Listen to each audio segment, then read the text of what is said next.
하나님의 말씀 구약성경 욥기 1장 13절 말씀부터 끝절 말씀까지입니다. 하루는 욥의 자녀들이 그 마다들의 집에서 음식을 먹으며 포도주를 마실 때에 사환이 욥에게 와서 아뢰되 소는 밭을 갈고 나귀는 그 곁에서 풀을 먹는데 스밧 사람이 갑자기 이르러 그것들을 빼앗고 칼로 종들을 죽였나이다. 나만 홀로 피하였으므로 주인께 아래로 왔나이다. 그가 아직 말하는 동안에 또 한 사람이 와서 아뢰되 하나님의 불이 하늘에서 떨어져서 양과 종들을 살라버렸나이다. 나만 홀로 피하였으므로 주인께 아뢰러 왔나이다. 그가 아직 말하는 동안에 또 한 사람이 와서 아뢰되 갈대아 사람이 새 무리를 지어 갑자기 낙타에게 달려들어 그것들을 빼앗으며 칼로 종들을 죽였나이다. 나만 홀로 피하였으므로 주인께 아래로 왔나이다. 그가 아직 말하는 동안에 또 한 사람이 와서 아뢰되 주인의 자녀들이 그들의 마다들의 집에서 음식을 먹으며 포도주를 마시는데 거친 들에서 큰 바람이 와서 집 네 모퉁이를 치매 그 청년들 위에 무너짐으로 그들이 죽었나이다. 나만 홀로 피하였으므로 주인께 아래로 왔나이다 한지라. 욥이 일어나 겉옷을 찢고 머리털을 밀고 땅에 엎드려 예배하며 이르되 내가 모태에서 알몸으로 나와 싸운즉 또한 알몸이 그리로 돌아가올지라. 주신 이도 여호와시요 거두신 이도 여호와시오니 여호와 이름이 찬송을 받으실지니이다 하고 이 모든 일에 욥이 범죄하지 아니하고 하나님을 향하여 원망하지 아니하니라. 아멘. 살아계신 하나님의 말씀입니다. 오늘 본문 말씀을 이제 보면은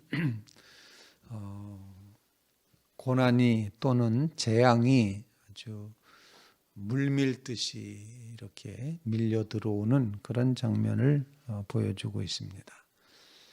재난의 소식을 다 전하기도 전에 말도 돼 끝나기 전에 다음 재앙 소식이 오고 다음 재난 소식이 오고 다음에 이제 이 다음 일이 계속 줄줄이 이렇게 이어져 가는 그런 모습을 보여줍니다. 어떤 형식을 갖추고 있는 것이 아닌가 생각을 하게 됩니다.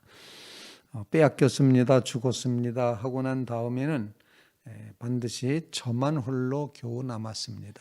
그래서 주인께 아래로 왔습니다. 저만 홀로. 그리고서는 그 말이 끝나기 전에 다음 사람, 끝나기 전에 다음 사람, 이렇게 물 밀듯이 밀려오는 그런 이제 재난의 소식, 고난의 소식이 본문에 쭉 기록이 되어 있습니다.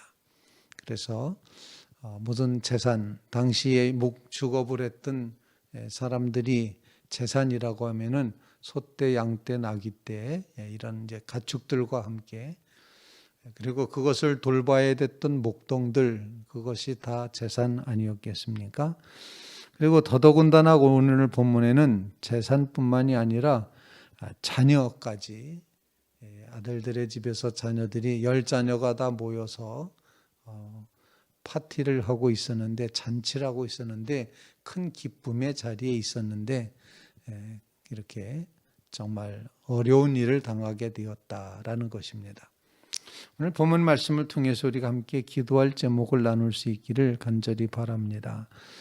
첫 번째로 우리가 기도해야 될 기도 제목은 정말 이 욥이 가지고 있던 믿음이 소유 때문에 믿는 믿음이 아니었음을 보여주고 있습니다.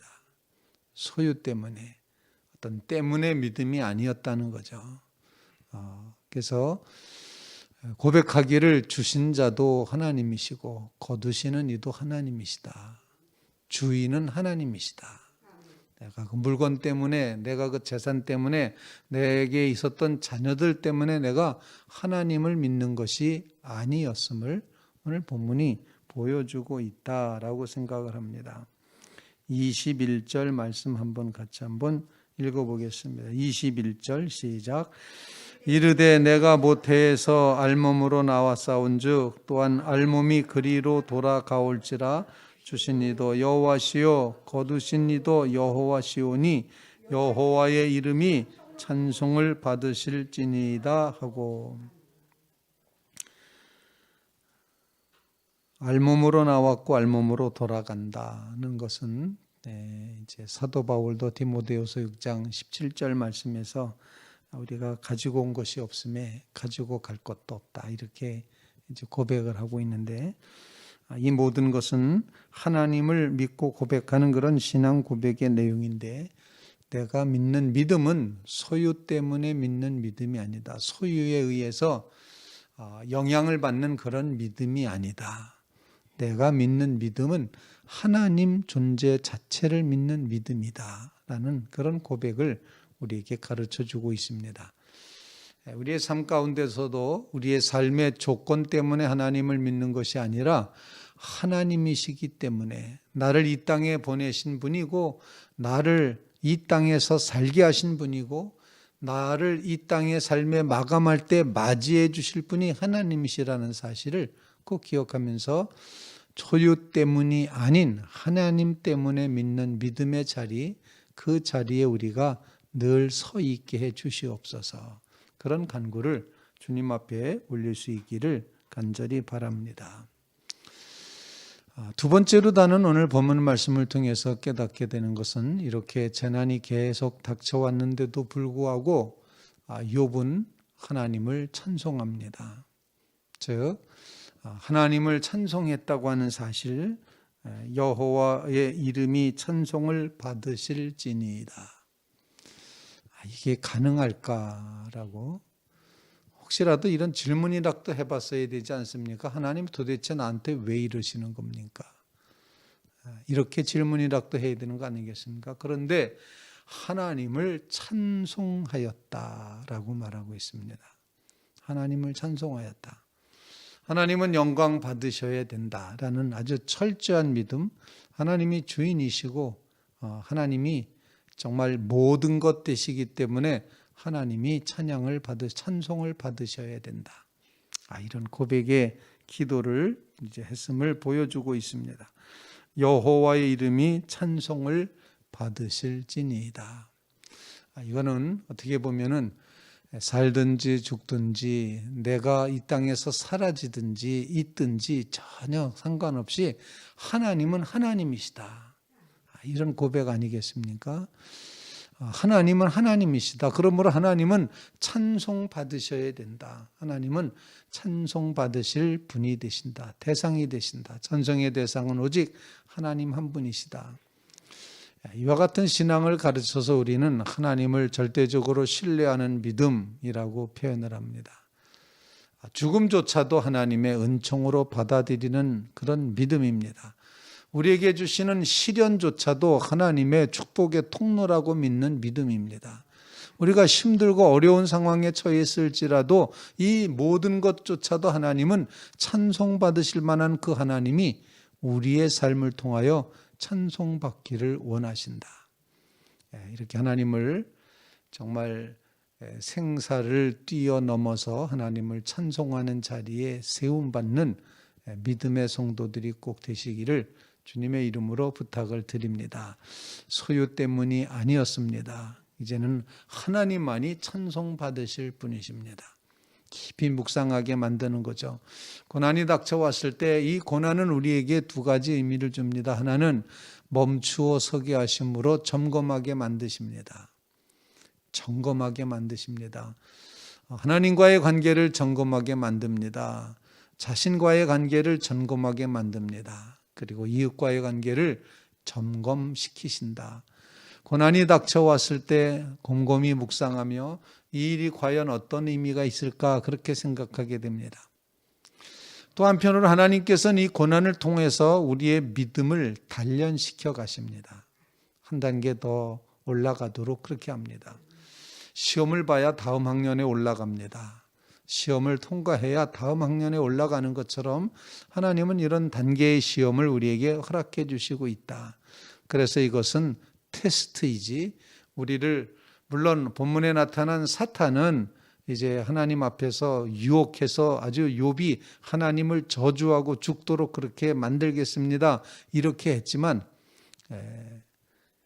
이제 사탄의 입장에서는 욥을 넘어뜨리려는 그런 시련, 그런 고난을 주는 것이었지만 하나님 편에서는 그것이 욥에게 단련이 되고 시험이 되고 훈련이 된다는 사실을 보여주고 있습니다. 힘들고 어려운 장면에 놓여 있어도 사실 믿는 성도들은 어렵지만 이게 하나님이 나를 훈련시키시는 것이구나. 그래서 이제 서양 사람들은 그걸 하나님이 나를 다루신다 이렇게 표현하더라고요. 하나님이 나를 다루시는구나. 다룬다는 표현은 무슨 표현입니까? 하나님이 나를 다루어 주십니다. 모가 난 거는 모를 없애주시고 또 삐죽삐죽한 거는 깎아주시고 모자라는 부분은 채워주시고 들었다 놨다 하시면서 나를 다루어 주신다. 하나님이 우리를 다루어 주신다 그렇게 생각했을 때 그 다루어 주심은 결국은 하나님께 영광이 되고 하나님께 찬송이 되게끔 하시기 위한 하나님의 방법인 것을 기억하면서 하나님 나를 다루어 주시는 것을 감사합니다. 하나님이 나를 시험을 통과하게 하시며 다음 단계로 나가게끔 하기 위해서 이렇게 정말 어두운 밤을 주시는 것을 감사합니다. 그러나 밝은 다음 날이 있음을 분명히 믿습니다. 이런 믿음의 고백으로 나아가는 주의 성도들 꼭 되시기를 주님의 이름으로 부탁을 드립니다. 소유 때문에 믿는 것 아닙니다. 그리고 영광은 하나님이 받으셔야 됩니다. 이 고백이 우리 가운데 꼭 채워질 수 있기를 간절히 바랍니다. 이제 22절 말씀 다 한번 같이 읽겠습니다. 마지막 구절입니다. 시작. 이 모든 일에 욥이 범죄하지 아니하고 하나님을 향하여 원망하지 아니하니라. 하나님 때문이 아니라는 것이죠. 하나님이 원망받을 대상이 아니시고 하나님은 만홀히 여김 받으실 분도 아니시고 하나님은 하나님이시다. 그래서 원망하지도 않고 하나님을 저주하지도 않고 나중에 보면은 그 외 아내가 하나님을 저주하고 죽으라고 이렇게까지 말하지 않습니까? 그럼에도 불구하고 하나님을 원망하지 않았다. 이렇게 고백을 하는 믿음, 하나님을 향하여 원망하지 않았다. 고난받는 자, 울부짖는 자라는 의미를 가지고 있었던 욥, 그는 고난받는 자로서 이 고난조차도 하나님의 크신 섭리 안에 있음을 기억하면서 이렇게 하나님을 원망하지 않았다는 것입니다. 다른 말로 표현하면은 뿌리가 어디인지를 깨달아 안 거죠. 뭐가 뿌리인지, 어디가 시작인지, 어디가 근원인지, 어디가 정말 모든 것의 중심인지를 욥은 분명히 알았기 때문에 이렇게 원망하지 않았다. 하나님을 원망하지 않았다. 잘 지키지 못한 종들을 원망하지도 않았을 겁니다. 왜 그런 날 잔치를 벌이냐고 자녀들을 탓하지도 않았을 것입니다. 원망하지 않았다. 그 마음속에는 모든 걸 다 받아들이는 믿음, 받아들이는 마음, 그런 마음이 있었음을 우리에게 보여주고 있다 하는 것입니다. 오직 그가 고백하며 나아가야지 됐던 것, 그것은 바로 이제 하나님을 의지하는 것이었음을 보여주고 있다는 것입니다. 고난받는 자로서 울부짖는 자로서 하나님을 향하여 원망하지 아니하니라, 이렇게 고백한 이 원망 없는 삶이 우리의 삶 가운데도 채워질 수 있기를 간절히 바랍니다. 핑계대면서 이것 때문이야 저것 때문이야 이래서 저래서 이렇게 고백할 것이 아니라 하나님, 아예 그 자리에서는 침묵하는 것. 하나님 영광 받으시옵소서. 하나님 찬송 받으실 분입니다. 주시기도 했지만 거두시기도 하실 것입니다. 하나님은 우리를 다루시기도 하실 것입니다. 하나님은 결국에 영광 받으실 분이십니다. 하나님 앞에 원망 없이 고백하며 하나님 앞에 원망 없이 감사함으로 설 수 있는 큰 믿음의 자리에 우리를 세워 주시옵소서. 원망의 반대는 감사 아니겠습니까? 감사하는 삶이 우리의 삶 속에 채워지게 하옵소서. 간절히 간구하며 기도하는 귀한 주일 새벽 되시기를 주님의 이름으로 부탁을 드립니다. 소유 때문에 믿는 것이 아닙니다. 하나님은 찬송의 대상이십니다. 우리로 하여금 원망 없이 하나님을 바라보게 주시옵소서. 간구하며 주의 거룩한 날 예배의 자리에 나아가는 믿음의 성도들 다 되시기를 주님의 이름으로 부탁을 드립니다.